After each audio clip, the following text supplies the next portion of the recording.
E aí, pessoal? Preparados para mais um Deep Dive aqui com a gente? Isso aí, bora lá. Hoje a gente vai mergulhar de cabeça nos destaques do Informativo de Jurisprudência 845 do STJ. Para quem está se preparando para concurso na área jurídica, essa é uma fonte de ouro, né? É verdade. Tem muita coisa importante que saiu agora de 1º de abril de 2025. A gente vai destrinchar tudo, principalmente o que impacta as áreas de direito administrativo, tributário, do consumidor, civil e penal militar. É isso aí. A gente vai destrinchar as decisões mais relevantes para quem vai fazer prova, entender os fundamentos e as implicações práticas. Bora começar então. Direito administrativo. Sim, vamos começar com direito administrativo. A primeira turma do STJ analisou um caso bem interessante sobre improbidade administrativa e colaboração premiada. O Ministério Público ajuizou uma ação de improbidade contra um colaborador premiado. Mas a intenção não era aplicar novas sanções. Yes, a ideia era apenas declarar que ele tinha cometido ato de improbidade. Uma ação declaratória autônoma. Só que o STJ barrou essa possibilidade. A tese fixada foi que esse tipo de ação é inadmissível. O STJ priorizou a segurança jurídica dos acordos de colaboração premiada. Imagina só. A pessoa colabora com a justiça, cumpre o acordo. E depois sofre uma ação só para ter uma declaração de improbidade. Isso geraria muita insegurança. Total. A decisão também reforçou a importância da boa-fé objetiva e da proteção da legítima expectativa. Quem vai querer colaborar sabendo que pode ser processado de novo depois? Isso poderia realmente desestimular a colaboração com a justiça. E a gente sabe que a colaboração é fundamental no combate à corrupção. Sem dúvida. A lei de improbidade administrativa tem como objetivo punir, mas também recuperar o dinheiro público. E a colaboração premiada é um instrumento importante para isso. A ação declaratória sem novas sanções seria um desestímulo à colaboração. Concordo. E ainda, a lei de improbidade busca a aplicação de sanções proporcionais à gravidade do ato. Uma ação declaratória autônoma seria desproporcional nesse caso. Exatamente. A primeira turma também analisou a conversão da ação de improbidade em ação civil pública, a famosa ACP. A lei, no 14.10 de 2021, que alterou a lei de improbidade, trouxe essa possibilidade. Mas ficou a dúvida, né, sobre o momento processual adequado para fazer essa conversão. A lei disse que pode ser a qualquer momento. Mas o STJ decidiu que essa conversão deve ser feita no primeiro grau de jurisdição. Isso antes da sentença. E essa interpretação é bem lógica, né? Sim, se a gente for analisar a lei, o dispositivo fala em magistrado. E quem é o magistrado? É o juiz de primeira instância. Além disso, a lei prevê o agravo de instrumento como recurso cabível. O agravo é um recurso típico da primeira instância. A conversão da ação pode gerar mudanças significativas no processo. Pode ser necessário alterar a petição inicial, produzir novas provas. Faz mais sentido que essa mudança ocorra logo no início, né? Sem dúvida. E a conversão tardia poderia gerar insegurança jurídica. Imagina, a ação já está em fase avançada e aí muda tudo. Isso poderia até levar à anulação da sentença e o processo teria que recomeçar do zero. Seria um grande prejuízo para todos os envolvidos. A decisão do STJ visa garantir a estabilidade processual e a segurança jurídica. E também protege o contraditório e a ampla defesa. Perfeito. A segunda turma analisou um caso sobre a prescrição da ação de improbidade contra magistrados estaduais. A LOMA, que é a Lei Orgânica da Magistratura, não prevê um prazo prescricional específico para esses casos. Principalmente quando o ato do magistrado também pode ser considerado crime. E aí surge a dúvida: qual prazo aplicar? O STJ decidiu que devemos aplicar o prazo previsto na Lei 8.1 que trata do regime jurídico dos servidores públicos federais. É uma decisão que busca uniformizar o tratamento da magistratura em todo o país. O STJ também definiu o termo inicial para a contagem do prazo prescricional. É o momento em que a autoridade competente para instaurar o processo administrativo disciplinar toma conhecimento do ato. Uma decisão importante para garantir a segurança jurídica e a previsibilidade. Mudando de assunto, a primeira turma também analisou a incidência do Fundo Rural, o Fundo de Assistência ao Trabalhador Rural.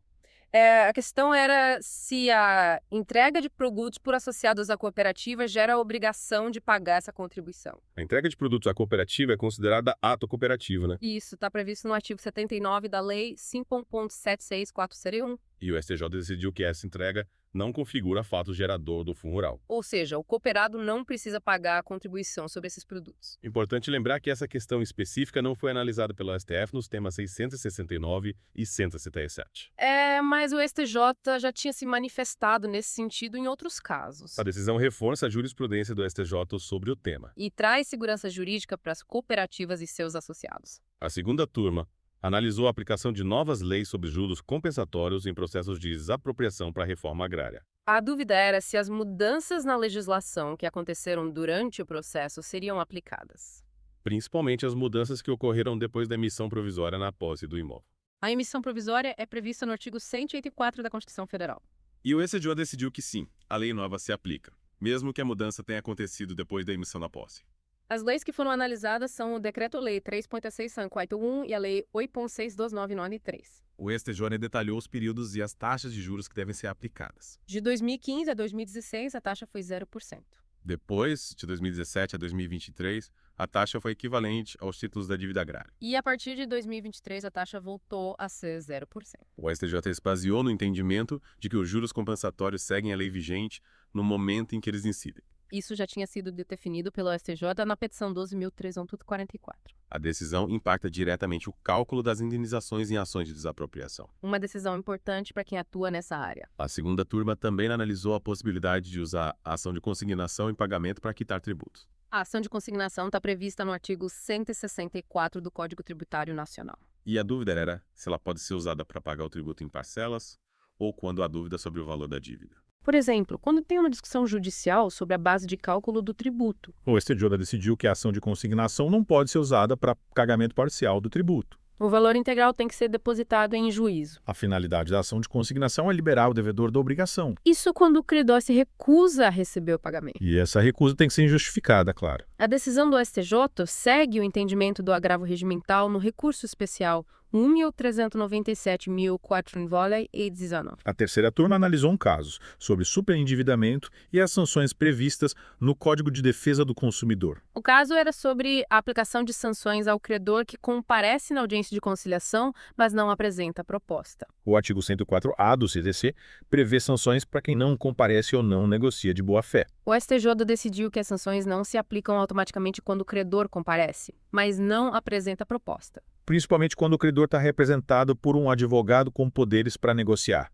E quando não há indícios de má-fé ou de que o credor está agindo de forma desleal. O STJ entendeu que o ônus de apresentar a proposta inicial é do devedor. As sanções do CERECI visam proteger o devedor que está superendividado. E também garantir que os outros credores não sejam prejudicados, O objetivo é que todos os credores tenham a chance de receber. mesmo que não haja um acordo com cada um deles individualmente. A falta de acordo na audiência não significa que o credor agiu de má-fé. E o juiz pode, na fase judicial, aplicar medidas para proteger o devedor. Como suspender a cobrança da dívida ou interromper os juros.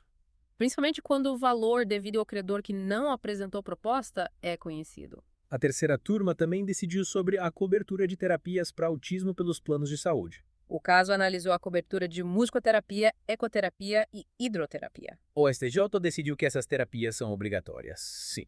O STJ considerou a Resolução Normativa 469 da ANS, que reconhece a importância dessas terapias. A musicoterapia já está incluída na Política Nacional de Práticas Integrativas e Complementares do SUS. A ecoterapia é reconhecida por lei como método de reabilitação. E a hidroterapia também já tem cobertura garantida em outros casos. O STJ reforçou que a escolha do tratamento deve ser feita pela equipe médica junto com a família. É importante garantir o tratamento integral e multidisciplinar para as pessoas com autismo. A terceira turma também analisou a negativa de cobertura da cirurgia de implantação de prótese valvar aórtica transqueta.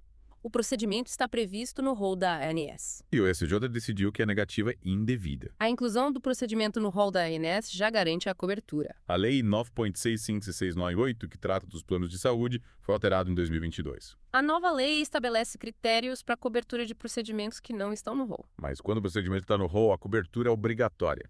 A decisão do STJ garante o acesso a esse tratamento importante. A quarta turma analisou um caso sobre seguro de vida e a omissão de informações pelo segurado. A questão era se a seguradora pode se isentar de pagar a indenização se o segurado omite informações relevantes. Como, por exemplo, a sua idade. O STJ decidiu que sim, a seguradora pode não pagar se houver omissão de informações essenciais. O Código Civil prevê o dever de boa-fé e de veracidade nas relações contratuais. A seguradora confia nas informações prestadas pelo segurado. Se o segurado omite informações importantes, a seguradora pode ser prejudicada. A decisão do STJ visa proteger a seguradora de fraudes e abusos. A quarta turma também analisou a natureza do crédito de uma instituição financeira que honrou uma fiança. A A questão era se esse crédito é concursal ou extraconcursal no contexto da recuperação judicial. O STJ decidiu que o crédito é extraconcursal. Isso porque o direito de subrogação do fiador só surge com o pagamento da dívida. Se o pagamento ocorre depois do pedido de recuperação judicial, o crédito não se sujeita aos efeitos da recuperação. A decisão se baseia no entendimento do tema repetitivo 1051 do STJ. O STJ analisou um caso semelhante, mas envolvendo seguro-garantia judicial. A decisão traz segurança jurídica para as instituições financeiras que atuam como fiadoras. A quinta turma analisou um caso sobre crime contra a ordem econômica previsto na Lei 8.176 na ONTOM. O caso era sobre a venda de combustível em quantidade menor que a indicada na bomba. O STJ decidiu que, para configurar o crime, é preciso comprovar o dolo. Ou seja, a intenção de enganar o consumidor. O direito penal se baseia no princípio da culpabilidade. A pessoa só pode ser punida se agir com dolo ou culpa. E nesse caso específico, a lei não prevê a modalidade culposa. Então, a conduta só é crime se for intencional. A quinta turma também analisou a validade da confissão informal para fim de atenuar a pena. O STJ decidiu que a confissão feita para a polícia sem formalização não serve para aplicar atenuante da confissão espontânea. Essa decisão se baseia no entendimento já consolidado no ARESP 2001-23.334. O STJ entende que a confissão informal não é confiável. Porque não há garantia de que o acusado teve seus direitos respeitados. E também não há contraditório nesse tipo de confissão. Se a confissão informal não serve como prova, também não pode gerar benefício por réu. Faz sentido. A quinta turma também analisou a legitimidade do Ministério Público para interpor embargos infringentes no processo penal militar. No processo penal comum, os embargos só podem ser usados pelo réu. Mas no processo penal militar, o STJ decidiu que o Ministério Público também pode usar embargos. O Código de Processo Penal Militar não faz a mesma restrição que o Código de Processo Penal. E a legislação penal militar é autônoma, né? O STJ também considerou o princípio da paridade de armas. É importante garantir a igualdade de condições entre a acusação e a defesa. E para finalizar, a gente tem que falar dos temas repetitivos que foram afetados pelo STJ. O tema 1316 vai analisar a cobertura de bomba de infusão de insulina pelos planos de saúde. O tema 1317 vai discutir a cobrança de honorários e embargos à execução fiscal. O tema 1318 vai definir se a premeditação pode ser usada para aumentar a pena. E o tema 1319 vai analisar a dedução de juros sobre capital próprio na base de cálculo de impostos. São temas importantes que vão impactar diversas áreas do direito. É isso aí, pessoal. Mais um Deep Dive concluído com sucesso. A gente espera que vocês tenham gostado. É importante estudar as decisões do STJ para se preparar para concurso. A jurisprudência é fundamental para entender como o direito é aplicado na prática. E a gente deixa uma pergunta para vocês refletirem. Como fica a situação do delator que omite informações importantes no acordo de colaboração premiada? Principalmente se essas informações envolvem a participação de outras pessoas no crime. Vale a pena pensar sobre isso. E a gente se encontra no próximo Deep Dive. Até lá!